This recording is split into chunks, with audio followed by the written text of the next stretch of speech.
Hello दोस्तों, स्वागत है आपका अपने YouTube channel Rohit Goswami law classes में। आपको टॉट कोड नंबर है हमारा 1003 LLB सैम फर्स्ट। ठीक है, इसको करा रहे हैं। अब से पहले जो मैंने वीडियो अपलोड करी है उपभोक्ता संरक्षण अधिनियम, वो वाली हम वीडियो अपलोड कर चुके हैं। उपभोक्ता संरक्षण अधिनियम 1986, उसमें क्या है, सेवा और उपभोक्ता, इन दोनों में हमने डिफरेंस को बताया है। उसी के ऊपर वो सारा टॉपिक था। अब उसमें जो है 3 इसके विभाग दे रखे थे, ये 3 जगह विभक्त किया जाता है। ठीक है ना। ये जो है आप इन दोनों का कॉम्बिनेशन हल्का सा वहां से देख लेना। उपभोक्ता संरक्षण अधिनियम, ये जो मैंने अभी कराया था उसमें वहां ये चीज देख लेना, ये वाली चीज है। उपभोक्ता संरक्षण अधिनियम के अंतर्गत धारा 9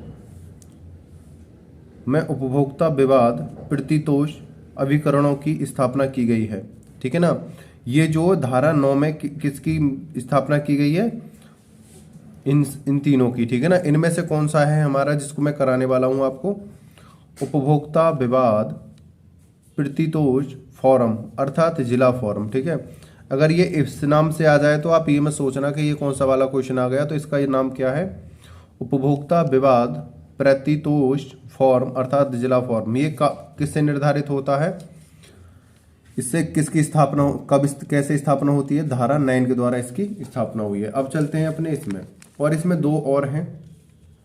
अगर जिस चीज का बूझे हम उसी का बताना है। अब हम फिलहाल किसका करना है, जिला फोरम वाला। तो जिला फोरम धारा 9 में उपभोक्ता विवाद प्रतितोष अभिकरण की स्थापना की गई है। ठीक है। अब चलते हैं अपने जिला फोरम वाले पे। उम्मीद करता हूं इससे पहले जो मैंने अपनी उपभोक्ता संरक्षण अधिनियम की जो मैंने वीडियो डाली है आपको समझ में आ गई होगी। ठीक है, 1986 ये आपको समझ में आ गई होगी। उपभोक्ता कौन है और सेवा क्या है और इनके प्रतितोष के लिए क्या कार्य करता है ये। ठीक है ना, ये सब चीजें समझ में आ गई होंगी। अब बात करते हैं जिला फोरम की संरचना। ठीक है, ये क्वेश्चन इंपॉर्टेंट है, कभी कभार आ जाता है 10 नंबर में, कभी 20 नंबर में। ठीक है। अब देखते हैं जिला फोरम की संरचना। धारा 10 प्रत्येक जिला पीठ, मतलब इसमें क्या है, जो जिला फोरम की संरचना है वो किस में है, धारा 10 के अंदर है। ठीक है ना। धारा यानी सेक्शन, क्या कहते हैं, सेक्शन। सेक्शन माने देखो, सेक्शन कहते हैं धारा, और आर्टिकल होते हैं हमारे अनुच्छेद। ठीक है, ये 2 हैं। ठीक है, तो ये हमारी धारा 10 में है। प्रत्येक जिला पीठ निम्न से मिलकर बनेगी। जो जिला पीठ बनेगी निम्न से बन के बनेगी। निम्न का मतलब है जो आगे हम बताने जा रहे हैं इन लोगों से मिलकर हमारी ये जो जिला फोरम की क्या बनेगी, पीठ बनेगी। ठीक है ना। पीठ का मतलब है जो वहां पे जो सदस्य होते हैं, जो उनका संगठन होता है, उनकी अध्यक्षता जो करता है, वो उनकी जो कैसे कैसे अध्यक्षता करेंगे, वो कौन लोग होंगे। ठीक है। प्रथम नंबर क्या है, एक देखो इसमें एग्जाम्पल देने के लिए ऐसा कुछ नहीं है, इसमें नॉर्मल चीजें हैं जो हमें याद करनी है। एग्जाम्पल बेसिस में कुछ नहीं है, ये थ्योरेटिकल है। ठीक है। एक ऐसा व्यक्ति जो जिला न्यायाधीश है या रह चुका है या रहने योग्य है, मतलब इसमें कहा है प्रेजेंट, पास्ट एंड फ्यूचर, मतलब वर्तमान, भविष्य एवं फ्यूचर, इन तीनों में से किसी के योग्य हो, है ना। जैसे एक व्यक्ति जो जिला न्यायाधीश है, यानी वो उस समय जिला न्यायाधीश है, या तो वो व्यक्ति, या रह चुका है, जो व्यक्ति जिला न्यायाधीश पहले रह चुका है। ठीक है। या रहने योग्य है, उसमें ऐसी योग्यताएं हैं कि वो आने वाले वक्त में रह सकता है, इसका अध्यक्ष होगा। दूसरा दो अन्य सदस्य जो निम्न अहिर्ता धारण करेंगे जिनमें एक महिला होगी। इसमें कितने सदस्य होंगे? दो सदस्य होंगे। कितने? दो सदस्य होंगे। दो सदस्य किसमें? जिला पीठ में। ठीक है, एक मेल होगी, एक होगी फीमेल। एक मेल, एक होगा मेल, एक होगी फीमेल। ठीक है, ये दो होंगे। दो अन्य सदस्य जो निम्न अहिर्ता धारण करेंगे जिनमें एक महिला होगी। 35 वर्ष से कम आयु। अब तीसरी बात इसमें क्या है? सबसे पहली नंबर वाली बात इसमें जो है 35 वर्ष से कम आयु हो। क्या हो? 35 वर्ष से कम आयु का हो, 35 वर्ष से ज्यादा का ना हो। मान्यता प्राप्त विश्वविद्यालय से स्नातक की उपाधि धारण किए हो। मतलब उसने जिस कॉलेज को विश्वविद्यालय हो उसको मान्यता प्राप्त हो, स्नातक की उपाधि पास किए हो, है ना। तीसरा, योग्यता, प्रतिष्ठा और सत्यनिष्ठा। मतलब योग्य हो, प्रतिष्ठा हो और सत्यनिष्ठा, सत्य बोलने वाले व्यक्ति हो, और जिनकी अर्थशास्त्र यानी इकोनॉमिक्स, विधि शास्त्र, लॉ, वाणिज्य, लेखाकर्म, उद्योग इत्यादि में संबंधित समस्याओं के निस्तारण का ज्ञान होगा, और 10 वर्ष का अनुभव। मतलब एक तो इन सब्जेक्टों में, इन विषयों में क्या चाहिए? निपुण। अर्थशास्त्र, विधि, वाणिज्य, लेखाक्रम, उद्योग इत्यादि में संबंधित समस्याओं के निस्तारण का ज्ञान हो। मतलब निपुण हो, उनसे अगर रिलेटेड कोई समस्या आती है उसका वो निवारण कर सके, ऐसा व्यक्ति एक हो। दूसरा, उसे 10 वर्ष का अनुभव होना चाहिए, यानी वो कॉमर्स का हो, इकोनॉमिक्स का हो, विधि जानता हो, है ना, ऐसा व्यक्ति होना चाहिए। आगे चलते हैं। वह व्यक्ति सदस्य रूप में अयोग्य होगा। उस व्यक्ति को अयोग्य घोषित किया जाएगा यदि उसके राज्य सरकार ने कारावास से दंडित किया है। अगर कोई व्यक्ति है, अगर उसमें ये सभी योग्यताएं हैं, 35 वर्ष से कम उम्र भी है, विश्वविद्यालय से स्नातक प्राप्त डिग्री भी है, ठीक है, मान्यता प्राप्त विश्वविद्यालय से स्नातक की डिग्री भी प्राप्त है, अर्थशास्त्र, विधि, वाणिज्य, लेखाक्रम, उद्योग इन सब का अनुभव भी है, अच्छा ज्ञान भी है, और इनमें निस्तारण भी दे सकता है, और 10 वर्ष का अनुभव भी है। इन सब के बावजूद यदि उसे राज्य सरकार ने कारावास से दंडित किया है, अगर उसे कारावास से क्या करा है? दंडित किया है, तो वे योग्य नहीं है। वो क्या है? अयोग्य। दिवालिया है। दिवालिया यानी कर्ज है उस पर, सरकार ने उसे दिवालिया घोषित कर रखा है, या इंडिया से फरार है, ऐसा व्यक्ति नहीं हो सकता। इंडिया से फरार हो गया फिर वो आ गया, ऐसे व्यक्तियों को, दिवालियाओं को या फरार व्यक्तियों को इसमें नियुक्त नहीं किया जाएगा। विक्रचित्त और न्यायालय द्वारा ऐसा घोषित किया है। मतलब विक्रचित्त यानी उसकी बुद्धि कम है, मतलब पागल व्यक्ति मान लो, पागल मान लो, या कम सोच वाला व्यक्ति मान लो, यानी मूर्ख मान लो, और न्यायालय द्वारा ऐसा घोषित किया है। मतलब विक्रचित्त है, एक तो उसकी समझ नहीं है इतनी किसी कार्य को करने की, मंद बुद्धि है, और ये निर्धारण न्यायालय द्वारा हुआ हो, ऐसे नहीं कि हमने बोल दिया कि वो कम बुद्धि का है, ये पागल है। ये जो निर्धारण हो किससे हो?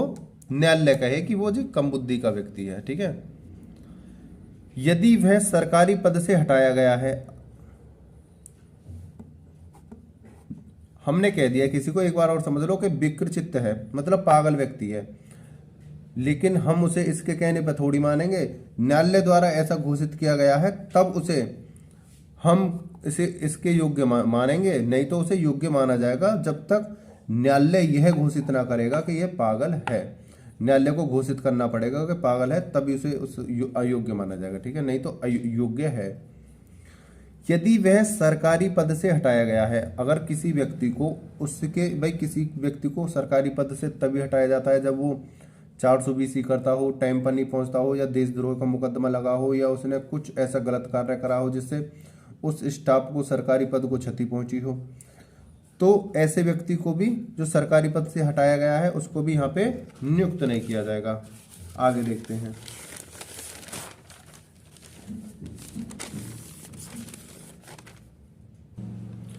चयन समिति द्वारा नियुक्ति। अध्यक्ष तथा सदस्यों की नियुक्ति राज्य सरकार द्वारा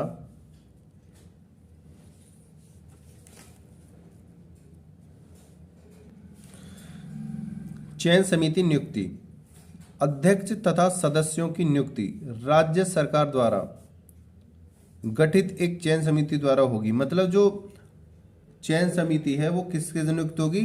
राज्य सरकार द्वारा गठित समिति द्वारा अध्यक्ष सदस्यों की नियुक्ति द्वारा ये गठित होगी। इसमें क्या होगा? सबसे पहले राज्य आयोग का अध्यक्ष, मतलब एक तो राज्य आयोग का इसमें अध्यक्ष होगा, उसे क्या कहा जाएगा? अध्यक्ष। ठीक है। राज्य के विधि विभाग का सचिव, एक राज्य का जो विधि विभाग होता है यानी कानूनी विभाग, विधि यानी कानूनी विभाग का क्या हो? सचिव, तो उसे हम सदस्य बोलेंगे। ठीक है क्या? थर्ड पे आते हैं, राज्य में उपभोक्ता मामलों के विभाग के प्रभार में होने वाला सचिव, मतलब राज्य उपभोक्ता मामलों के विभाग में प्रभार में होने वाला सचिव, उसे क्या बोलेंगे? सदस्य। ठीक है। एक सचिव, एक और है ना, ये कहाँ पे? विभाग के प्रभार में। ठीक है। अब आते हैं आगे को, अब बात करते हैं कार्यकाल की। कार्यकाल 5 वर्ष की अवधि, मतलब या तो वह 5 वर्ष तक कार्य कर सकता है या 65 वर्ष तक की आयु तक।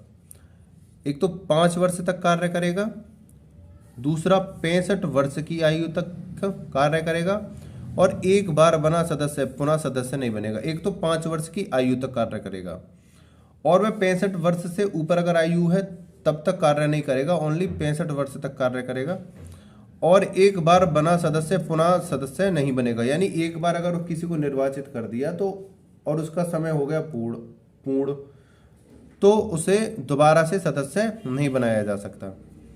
अब बात करते हैं त्यागपत्र की। कोई भी व्यक्ति लिखित में राज्य सरकार को अपना त्यागपत्र दे सकेगा।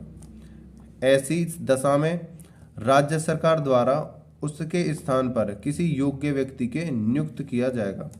मतलब अगर कोई व्यक्ति है वो अपने पद से हटना चाहता है तो वो क्या करेगा? कोई भी व्यक्ति लिखित में एक राज्य सरकार को अपना त्यागपत्र दे देगा। ठीक है ना, कि हमारा लिखित ब्यौरा है कि हम अब अपनी इस पद से त्यागपत्र दे रहे हैं। ऐसी दशा में राज्य सरकार द्वारा उसके स्थान पर, मतलब जिस व्यक्ति ने वहां पे त्यागपत्र दिया है, सपोज करो एक स्कूल में 4 टीचर है ना, अब इनमें से एक टीचर चला गया, 3 रह गए, तो भाई अब यहां पे गया है इंग्लिश का, तो भाई इंग्लिश का ही टीचर तो रखेंगे वहां पे, भाई योग्य हो ये तो रखेंगे। ये थोड़ी रिक्वायरमेंट है इंग्लिश की और रख रहे हैं हम मैथ वाला, तो ऐसे नहीं रखेंगे। ठीक है। इसी तरीके से इसे देखते हैं, अगर जो व्यक्ति यहां से त्यागपत्र देके जा रहा है उसमें उसी व्यक्ति को रखेंगे जो योग्य व्यक्ति हो। ठीक है ना, और ये त्यागपत्र किसको दिया जाएगा? राज्य सरकार को।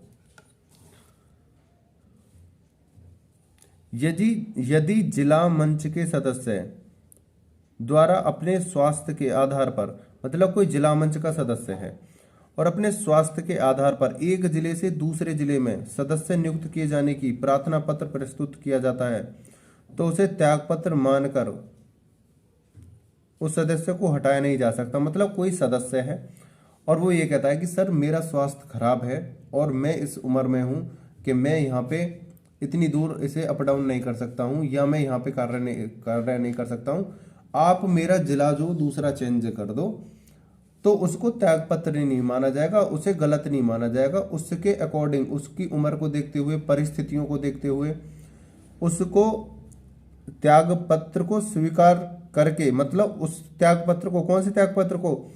उस जिले के त्यागपत्र को, नौकरी को त्यागपत्र नहीं, जिले के त्यागपत्र को स्वीकार करके उसको दूसरे जिले में ट्रांसफर कर दिया जाएगा। ठीक है ना, ऐसा नहीं कि तुमने ट्रांसफर के लिए त्याग मतलब पत्र दिया है, हम उसे वैसे वाला त्याग पत्र समझ ले। वो एक जिले के त्याग पत्र के लिए कह रहा है कि हमें इस जिले से हटा के दूसरे वाले जिले में ट्रांसफर कर दो। इसका एक एग्जाम्पल भी है, श्रीमती रत्ना कुशनूर व स्टेट बैंक, श्रीमती रत्ना कुशनूर बनाम, यहाँ पे बनाम कर लो, state bank Karnataka, AIR 1994, Karnataka 1941। आप जो इनको AIR को काट दो और ये कर्नाटक ये काट दो, आप कर देना श्रीमती रत्ना कुशनूर बनाम स्टेट बैंक कर्नाटक 1994। ठीक है, यहां तक ये क्लिक हो जाएगा आपका राइट। ठीक है, आगे चलते हैं। अब बात आती है जिला फोरम के क्षेत्राधिकार की। आगे देखते हैं जिला फोरम के क्षेत्राधिकार। जो जिला फोरम के क्षेत्राधिकार हैं वो क्या क्या कार्य करेंगे। पहला कार्य करेंगे आर्थिक क्षेत्राधिकार। जिला फोरम का जो क्षेत्र है वो क्या कार्य करेगा, 5 लाख रुपए तक के मूल्यांकन वाले विवादों की सुनवाई करने का जिला मंचों का अधिकार है।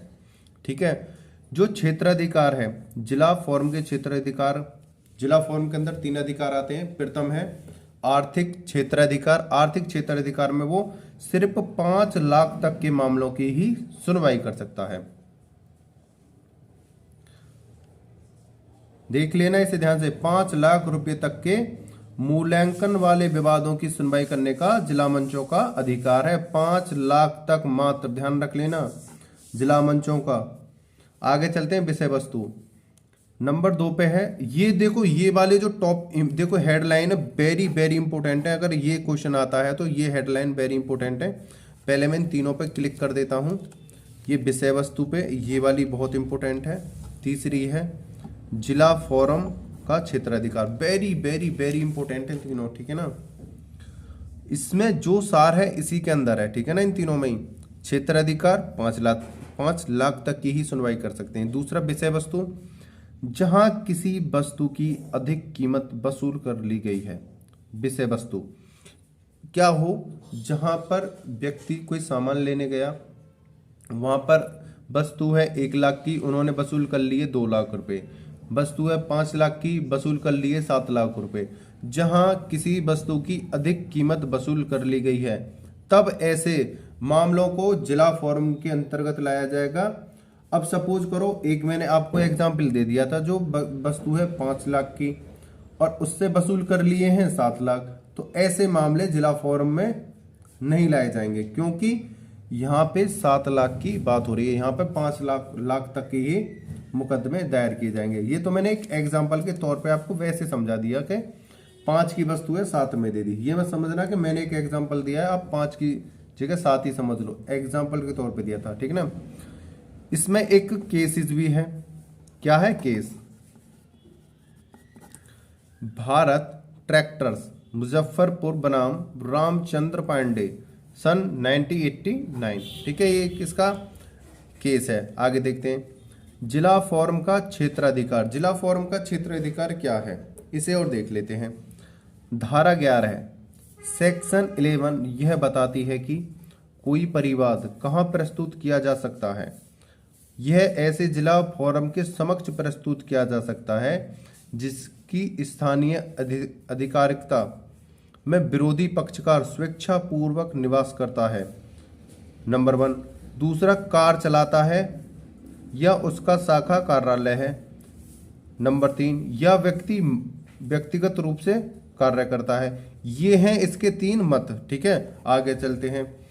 उपभोक्ता मंच ऐसे मामलों की, देखो एक बात और बता रहा हूं, ये आपको 3 चीजें अभी समझ में नहीं आई होंगी, एक्सप्लेन नहीं करा है, इनको एक्सप्लेन कर देते हैं। चलो, इसमें यह है कि कोई बात कहां पे प्रस्तुत किया जा सकता है, जिला फोरम में कौन सा बात प्रस्तुत किया जा सकता है और कौन सा सक्षम है। उसके लिए क्या होगा, जो विरोधी पक्षकार है स्वेच्छा पूर्वक निवास करता है, वहां पे प्रस्तुत किया जाएगा कि वो व्यक्ति वहां पर रहने वाला हो, स्वेच्छा पूर्वक क्या कर रहा हो, निवास करता है। ठीक है, दूसरे नंबर पे कार चलाता है या उसका शाखा कार्यालय है। ठीक है ना, तीसरा, यह व्यक्तिगत रूप से कार्य करता है। वह व्यक्तिगत मतलब अपनी मन मर्जी रूप से कार्य करता है, व्यक्तिगत, ये नहीं है कि किसी और रूप, किसी के दबाव में कार्य कर रहा है। ठीक है, उपभोक्ता मंच ऐसे मामलों की सुनवाई नहीं कर सकते जो पहले से ही किसी न्यायालय में विचाराधीन है।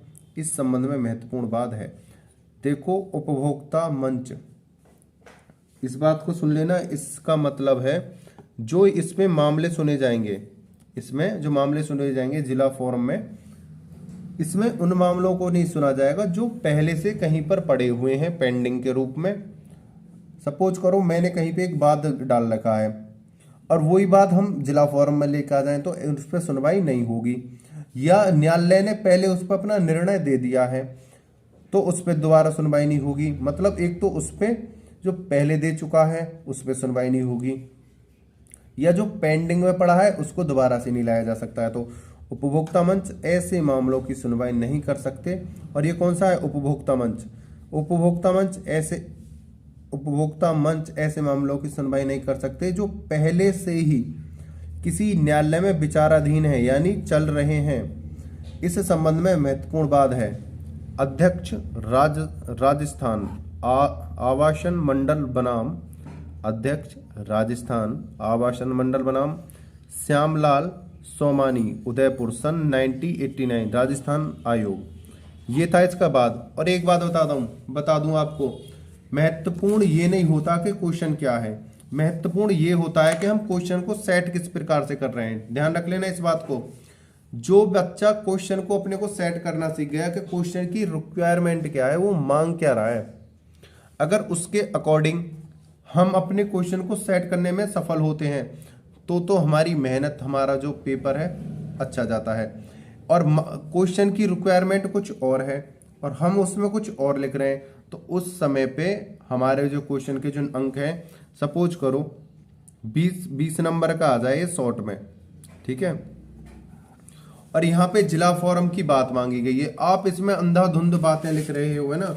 अब देखो, जिस तरीके से ये पेपर मैंने सेट करा है आपको भी उसी तरीके से करना है, ठीक है ना, बिल्कुल सेम टू सेम। आपके एक भी नंबर नहीं कटने वाले हैं, ध्यान रख लेना इस बात को, अगर तुम इस तरह से सेट करते हो तो, ठीक है। सेम टू सेम, जैसे जैसे आप पढ़ते गए थे, देखते गए थे, बिल्कुल सेम टू सेम ऐसे ही सेट करना है। देखो पेपर में हमें क्या, पेपर के क्वेश्चन में क्या रिक्वायरमेंट है। और एक चीज और बता दूं, बहुत से बच्चे क्या करते हैं, प्रश्न को उन्होंने पढ़ा और प्रश्न पढ़ने के बाद कहते हैं कि इसमें तो एक चीज बूझी है दूसरी बूझी नहीं है। अगर क्वेश्चन को, ये एक ऐसा क्वेश्चन है जो मैंने सेट करा है, अगर क्वेश्चन में जिला फॉर्म का कुछ भी बूझ ले, कहीं से भी जिला फॉर्म का कहीं से भी तोड़ मड़ोड़ के कोई भी क्वेश्चन कहीं से सेट आ जाए, अगर इसको करोगे तो आपका ऑल क्वेश्चन सही होने वाले हैं जिला फॉर्म से रिलेटेड। मैं जो प्रश्न बनाता हूं मैं उसको बनाता हूं, जैसे उपभोक्ता संरक्षण अधिनियम वाला, अगर उसमें से अगर आपका प्रश्न आएगा, मैंने उस चीज को सेट कराया, उसमें आपका आपके जो सभी क्वेश्चन बन के आएंगे वो उसमें से क्लियर हो जाएंगे, ठीक है ना, ध्यान रखना। और इसी तरीके से आपको ये वाला क्वेश्चन अपना सेट करना है। और देखो, मैंने आपको एक बात बोली थी टॉट में कि आप जितना ज्यादा लिखोगे उतना सही होगा, लेकिन एक बात मैं आपको बता रहा हूं, इस जिला फॉर्म वाले पेपर में क्वेश्चन में, जिला फॉर्म वाले ये जो है हमारा प्रेस क्वेश्चन, इसमें आप सिर्फ इंपोर्टेंट तथ्यों को ही रखोगे। आप ये मत कहने लग जाना कि सर आपने तो ये बोला था काफी वीडियो में कि टॉट में तो कितना भी लिख सकते हो, कितने भी एग्जाम्पल बना सकते हो। तो इसलिए मैं आपको बता दे रहा हूं, उपभोक्ता वाले में उपभोक्ता संरक्षण अधिनियम 1986 वाले में, और ये जिला फॉर्म वाले जो हैं, इनमें एग्जाम्पल तो देने हैं, लेकिन इसमें अपनी तरफ से धुआंधार इधर की उधर मत फेल देना, क्योंकि ये क्या है, बहुत ही सटीक कानून है इसके अंदर, ठीक है ना। ये आए दिन परिवर्तित होते रहते हैं, ध्यान रख लेना। आपको इसमें इधर से उधर की नहीं लगानी है, इसमें सिर्फ सटीक बातें करनी है। उम्मीद करता हूं मैंने जो आपको क्वेश्चन कराए हैं, उपभोक्ता संरक्षण अधिनियम वाला करा चुका हूं, और ये जिला फॉर्म वाला जो मैंने आपको कराया है आपकी समझ में आया होगा, ठीक है। और अगर आप हमारे YouTube चैनल पर नए हो और आपने हमारे चैनल को सब्सक्राइब नहीं किया है तो प्लीज हमारे चैनल को लाइक शेयर एंड सब्सक्राइब करो, और ज्यादा से ज्यादा अपने ग्रुप में अपने दोस्तों को इसके बारे में बताओ, जिससे उनकी भी मदद हो सके। और यह सिलसिला आपका फर्स्ट सेम से लेके 5th सेम तक इसी तरीके से चलता रहेगा। हम आपके लिए प्रत्येक सेमेस्टर की वीडियो लाते रहेंगे, और आपके एग्जाम के बाद हम आपको लाइव क्लासेस भी देंगे, ठीक है ना। कुछ बच्चों के कुछ क्वेश्चनों की डिमांड भी है, उन क्वेश्चनों को भी हम कराएंगे, और अब आपकी कुछ लाइव क्लासेस चला करेंगे, ठीक है ना। अगर जो बच्चे चाहते हैं कि लाइव क्लासेस चलें तो वो लाइव क्लासेस यस लिख के भेज देना। अगर आपकी ज़्यादा बच्चों की कमेंट आएगी और हम संतुष्ट हुए तो हम लाइव क्लासेस भी चलाएंगे। वीडियो को अंत तक देखने के लिए धन्यवाद। अपनी मेहनत करो, मैं आपके साथ हूँ। जय हिंद, जय भारत।